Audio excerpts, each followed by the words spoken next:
করো। দুঃখিনী মা কয় স্বামী আমার খারাপ কিছু ভাইব না, তোমার বাচ্চা পেটে নাড়া দিছে, আমি তো তোমার পাশেই ঘুমাইছিলাম, সহ্য করতে পারি নাই, ভাবলাম উঠে একটু বসে গেলে ব্যথা কমে যাবে, কমে নাই। ভাবলাম ঘরের মধ্যে ঘুরলে কমবে, কমে নাই। ও বিবি উঠানে কমেছে, কয় না কমে নাই। ওরে কত মায়া মন আছে, সন্তান প্রসবের দিন চিল্লা চিল্লি করে আর কয় তোরা সব সরে যা, আলাদা আমার কাছ থেকে সরে যা। সাত আসমান সাত জমিন আমার মাথার উপরে ভেঙ্গে পড়েছে। আমার স্বামীর একটু আসতে বল, স্বামীর সাথে কিছু পার্সোনাল কথা আছে। নিজের স্বামীরে ঘরের মধ্যে ঠাইকা হাতটা চাইবা ধরে কয় স্বামী আমার বাচ্চা প্রসব করতে গিয়ে মনে হয় আমি আর দুনিয়াতে আজকে বাঁচবো না। ওরে স্বামী আমার মাফ করে দিও।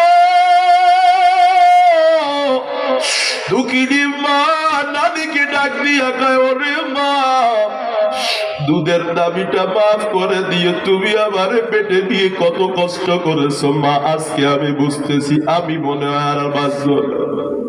জীবনের মূল কষ্ট মায়ের প্রসব বেদনা, সাত আসমান সাত জমিন তখন মায়েরই মাথা। আমার সুন্দর মুখ দেখে মা, আমার সুন্দর মুখ দেখে মা, ব্যথা দেয় যে হাসায়া।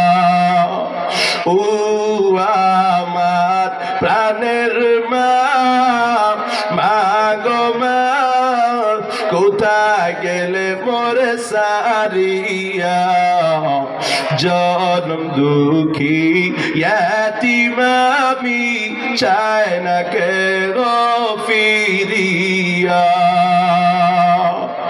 আমি যখন ছিলাম আমার মায়েরই উদরে, চলা ফিরা করতে যে মা কত কষ্ট করে, এমন মাকে কেমন আজি, এমন মাকে কেমন আজি যাব আমি ভুলিয়া। ও আমার প্রাণের মা, মা গো মা, কোথায় গেলে মোরে সারিয়া, জনম দুঃখী ইয়াতীম আমি, চাই না কে গো ফিরিয়া। এর সন্তানের দল জানা নাই, কারো মা নাই, কারো বাবা নাই, যার মা বাবা দুনিয়ায় নাই, চোখের পানি ছেড়ে দোয়া কর।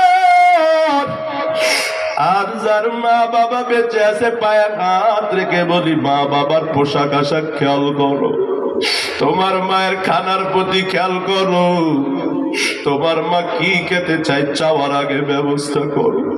ওরে বাবা, একদিন বাবা বাগার আমি চাইলেও খাওয়াইতে পারবি না, আমিও আমার বাবা হারাইছি। হাফেজ হওয়ার পরেই বাবা বিদায়, কত দোয়া করতে না, আলেমের বাবা না বানায় কবরে নিও না।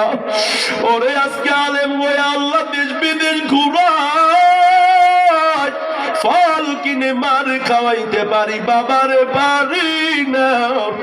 অথচ কত মনে পড়ে হেফজখানায় ঘুমাইতাম, মসজিদে মুসল্লিরা একটা আম গাছের প্রথম আমটা বরকতের জন্য বাবারে দিত, বাবা এই সুন্দর আমটা না খাইয়া আমার জন্য মাদ্রাসায় নিয়ে যাইত।